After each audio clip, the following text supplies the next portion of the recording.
চট্টগ্রাম সীতাকুণ্ডে জঙ্গল সলিমপুরে র্যাবের উদ্যোগ সশস্ত্র সন্ত্রাসী অকলর বর্বরচিত হামলা অভিযানত যাইয়েনে সন্ত্রাসী অকলর কবলত ফরি প্রাণ হারাইয়ে এক র্যাবের সদস্য। এ ঘটনায় গুরুতর আহত হইয়েনে আরো ৩ জন মেডিকেলত ভর্তি আছে। আজ সোমবার সন্ধ্যারিকে এ ঘটনা ঘটে।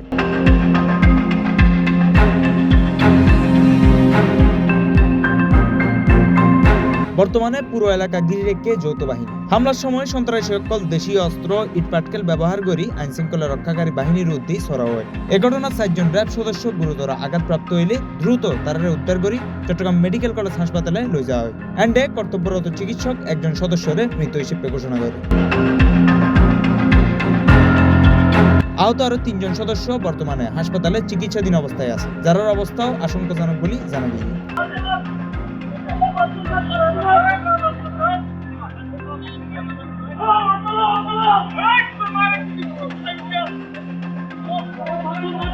C+ TV Chittagong.